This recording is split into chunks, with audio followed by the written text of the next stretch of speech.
شریعت کی کوئی اہمیت نہیں تھی، طبیعت شریعت پر غالب آ چکی تھی، اسلام کو تبدیل کرنے کی کوشش کی جا رہی تھی، یزید کے دربار میں شراب نوشی عام تھی، یزید کے دربار میں کتے اور بلیوں کا ناچ ہوتا تھا۔ ایسے نازک وقت میں امام علی مقام امام حسین آتے ہیں، اور پھر علماء کرام نے لکھا کہ جب کربلا میں امام حسین پہنچتے ہیں تو ایسے صبر کا مظاہرہ کیا، اور وہ کیوں نہ کرے صبر جن کی والدہ بی بی فاطمہ خود صابرہ ہے، جن کی والدہ خود صابرہ ہیں حضرت فاطمہ۔ میرے عزیز دوستوں اور بزرگوں، امام علی مقام امام حسین جب کربلا میں گئے تو 72 لوگ آپ کے ساتھ، 21 اہل بیت سے ہیں اور ماباقی پورے صحابہ اکرام کی اولاد، امام حسین کے غلام یوسف۔ اب 72 کا مقابلہ 20,000 سے، 72 ورسز 20,000، 72 اور 20,000 یہ 3 دن پانی بند کر دیا گیا آل رسول کے اوپر، امام حسین کے اوپر، حضرت زینب، حضرت قاسم بن حسن، علی اکبر، علی اصغر، حضرت عباس، حضرت علی کے اور بیٹے ابو بکر بن علی، عمر بن علی، عثمان بن علی، ان پر پانی بند کر دیا گیا۔ جن کو جنت کا شہزادہ کہا گیا، جی اہل بیت کے تعلق سے آقا نے فرمایا پورے آل رسول نے 3 دن تک پانی بند کر دیا۔ کتے پانی پیتے تھے، اونٹ پانی پیتا تھا، مگر نواز رسول اور آل رسول پانی نہیں پی سکتے تھے۔ 3 دن تک بھوک اور پیاس میں رکھا ہے۔ اور پھر جب جنگ لڑنے کے لیے تمام یہ یزید کے جہنمی فوج آتی ہے تو امام علی مقام امام حسین یہ کہتے ہیں کہ مجھے ایک رات کا موقع دو، مجھے ایک رات کا موقع دو، میں رات بھر اللہ کی عبادت کرنا چاہتا ہوں۔ میرے والد شہید، میرے بھائی شہید، میں محمد صلی اللہ علیہ وسلم کا نواسا ہوں، میں ایک رات خوب اللہ سے کی عبادت کرنا چاہتا ہوں۔ اور کیونکہ میرے نانا محمد مصطفیٰ صلی اللہ علیہ وسلم نے بھی بدر کے دن اللہ کے رسول صلی اللہ علیہ وسلم سے بہت دعائیں کی تھی، اللہ کے رسول صلی اللہ علیہ وسلم یہ جہنمی لوگ راضی نہیں ہوتے، بلکہ پھر کسی کوئی کہتا ہے کہ نہیں ان کو اجازت ملنی چاہیے۔ بہرحال امام حسین رات بھر اللہ کی عبادت کی، اور پھر اپنے اہل خاندان کو، اپنے ساتھیوں کو جمع کر کے کہتے ہیں کہ میں تم کو اجازت دیتا ہوں کہ تم رات کے اندھیرے میں چلے جاؤ، اور میں اس کو کبھی غلط نہیں سمجھوں گا۔ سب کہتے ہیں کہ نہیں، ہم آپ کو چھوڑ کر نہیں جائیں گے۔ جب صبح ہوتی ہے 10 محرم کے دن، جمعے کا دن تھا، تو امام علی مقام امام حسین ریت میں، گرم ریت میں لمبی لمبی نماز پڑھ رہے ہیں۔ 22,000 کی فوج سامنے اور نواز رسول نماز پڑھ رہے ہیں، قرآن کی تلاوت کر رہے ہیں، تو پورا میدان کربلا گونج رہا ہے امام حسین کی تلاوت سے۔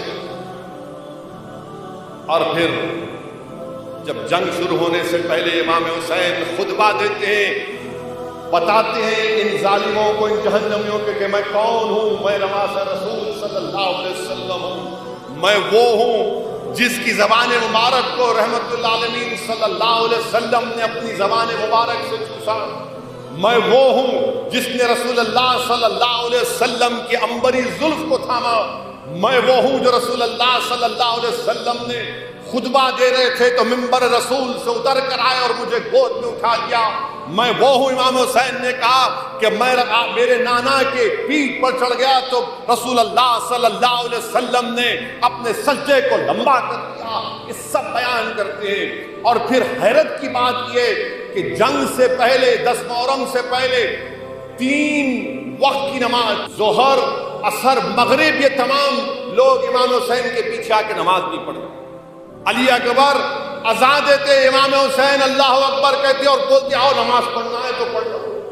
اور یہ ظالم لوگ امام حسین کے پیچھے آ کے نماز پڑھتے. اور امام حسین نے ان سے پوچھا کہ تم میرے پیچھے نماز بھی پڑھتے ہو, محمد صلی اللہ علیہ وسلم کی آل پر درود و سلام بھی بھیجتے اور تم مجھ سے مقابلہ کرو گے؟ تو انہوں نے کہا کہ ہاں, دل آپ کے ساتھ ہے مگر تلوار یزید کے ساتھ ہے.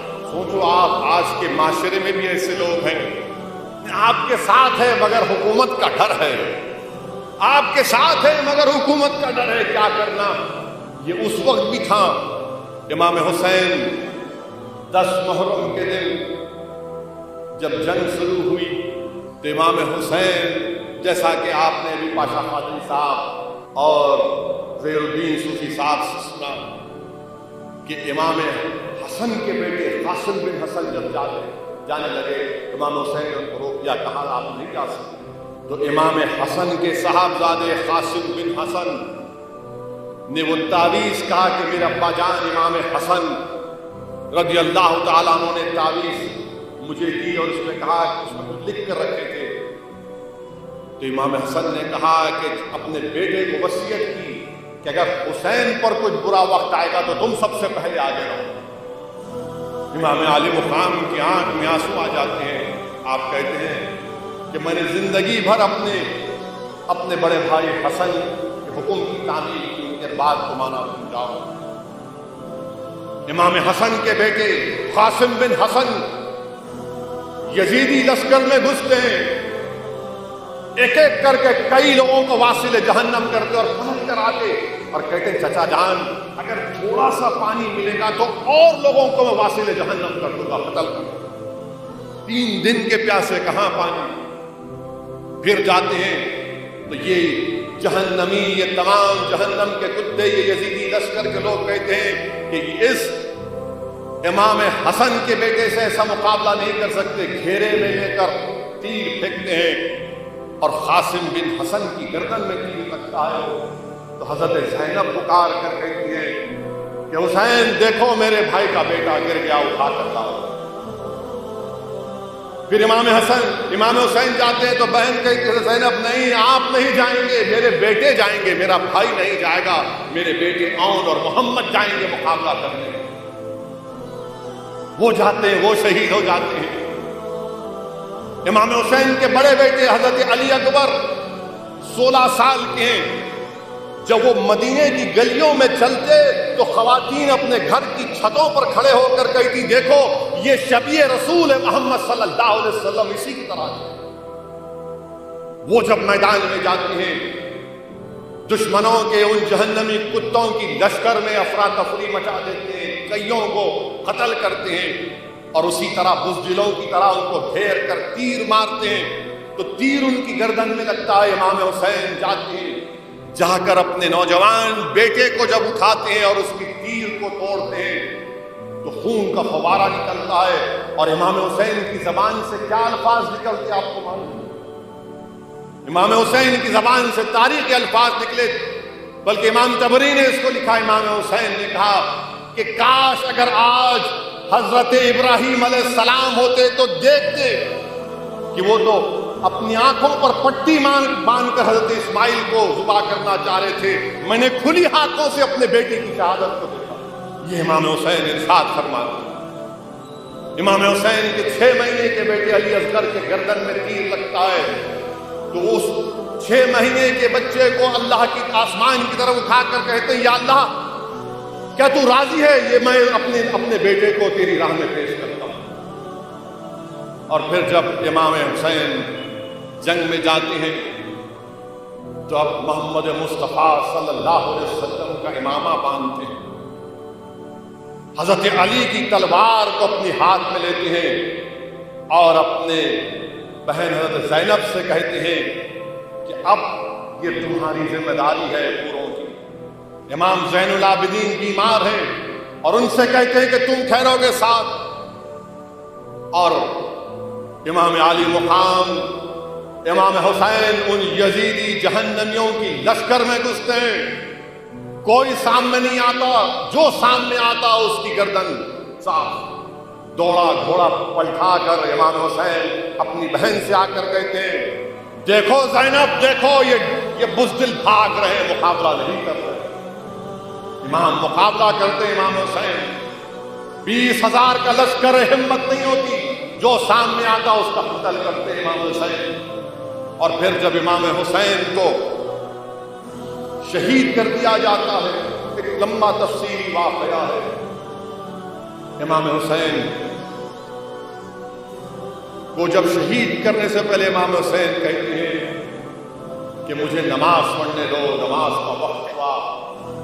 اور امام حسین جب سجدے میں رہتے ہیں، یہ ظالم لوگ آپ کی گردن کاٹتے ہیں، تو امام حسین کی زبان سے کیا نکلتے ہیں الفاظ کہ یا اللہ تو مجھ سے راضی ہوا نہیں ہوا۔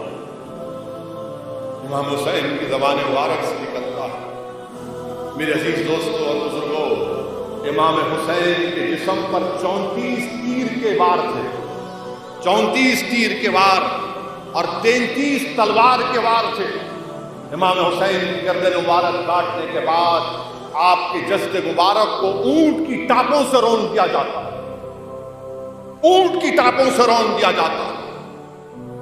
وہ جسم جو رسول اللہ صلی اللہ علیہ وسلم جس جسم کو سونگتے تھے اور کہتے تھے کہ اس سے جنت کی خوشبو آتی، اس جسم پر ظالم لوگ اونٹ کی گھوڑوں کی ٹاپوں سے اس کو رون دیتے تھے۔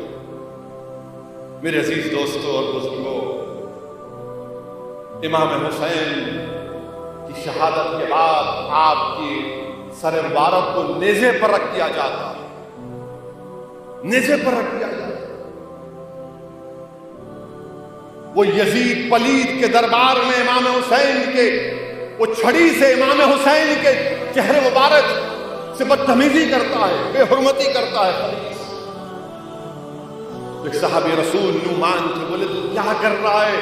میں نے دیکھا کہ رسول اللہ صلی اللہ علیہ وسلم اس چہرے مبارک کو بوسہ دیتے ہوئے۔ تو یزید پکار کر کہتا ہے کہ اللہ نے مجھے عزت دی اور مجھے کامیاب کیا۔ حضرت زینب حضرت علی کی صاحبزادی، رسول اللہ صلی اللہ علیہ وسلم کی نواسی، امام علی مقام کی بہن، پکار کر کہتی ہیں اے یزید، قرآن کی وہ آیت کی تلاوت کرتی ہے جس کے معنی مفسرین نے کیا کہ اللہ جس کو عزت دیتا ہے اللہ دیتا ہے، جس کو اللہ ذلت دیتا ہے اللہ دیتا ہے۔ حضرت زینب پکار کر کہتی ہیں کہ تو ختم ہو جائے گا، تیری یہ حکومت 4 دن کی ہے، صبح قیامت تک میرے نانا کے ممبروں سے میرے بھائی کا ذکر ہوتا رہے گا صبح قیامت تک۔ تو ایک صحابی جو نابینا بیٹھے تھے، وہ حضرت ایک صحابی دوسرے صحابی کا ہاتھ پکڑ کر پوچھتے کیا علی آ گئے؟ تو علی کی آواز ہے، کیا علی آ گئی؟ علی کی آواز۔ میرے عزیز دوستوں اور بزرگوں، جب اہل بیت کو قید کر کے کربلا سے دمشق تک قیدی بنا کر لے گئے، تاریخ گواہ ہے کہ امام سید سجاد، امام زین العابدین بیمار ہیں، قیدی ہیں۔ آپ نے اپنے والد امام حسین کی شہادت کو دیکھا، اپنے بھائی علی اکبر، علی اصغر اور قاسم بن حسن کی شہادت کو دیکھا، اپنے چچاؤں کی شہادت کو دیکھا، مگر آپ کے حوصلے پست نہیں ہیں۔ وہ حسین کی آبرو بن کر اپنے کردار سے باطل طاقتوں پر ایک تماچا رسید کر رہے ہیں اور ہم کو پیغام دیتے ہیں کہ حق کی راہ میں اگر گردن کٹتی ہے تو کٹنے دو، حق کی سربلندی کے لیے اولاد برباد ہوتی ہے تو ہونے دو، مگر کبھی بھی کسی قیمت پر باطل سے سمجھوتا نہیں ہو سکتا، نہیں ہونا چاہیے۔ اسی لیے اللہ کے رسول صلی اللہ علیہ وسلم نے حدیث شریف میں فرمایا کہ حسین میرے اسباط میں سے ایک سبط ہے۔ شیخ عبداللہ محدث دہلوی اپنی کتاب اشاعت اللومات میں لکھتے ہیں کہ سبط کا ذکر قرآن کریم میں حضرت یعقوب علیہ السلام کے سلسلے میں آیا۔ سبط کیا ہوتا ہے؟ ایک درخت کا تنا ہوتا ہے، ایک درخت کا تنا ہوتا ہے جو اس درخت کے جڑوں سے ملا ہوا ہوتا ہے، منسلک ہوتا ہے، اور اس درخت کے تنے پر بے شمار شاخیں نکلتی۔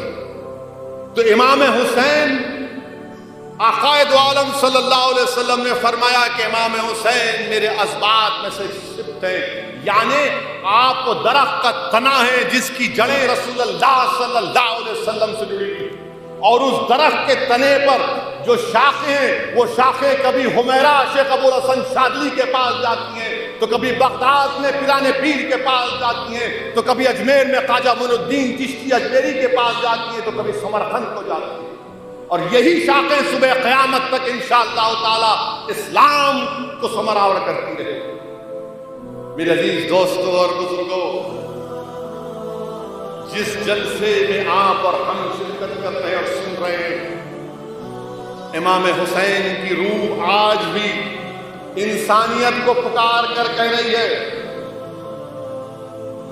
کہ ظالم کا ساتھ دینا انسان کی فطرت نہیں ہے، ظالم کا ساتھ دینا انسان کی فطرت نہیں ہے، ظالم کے ظلم کو روکنا یہ انسان کی فطرت ہے، کمزوروں کا ساتھ دینا یہ انسانوں کا شیوا ہے، مظلوم کا ساتھ دینا، ظالم کو روکنا، اس سے پنجہ آزمائی کرنا۔ امام حسین کی روح پکار کر سب سے کہہ رہی ہے کہ ظالم کا ساتھ مت دو، اس کے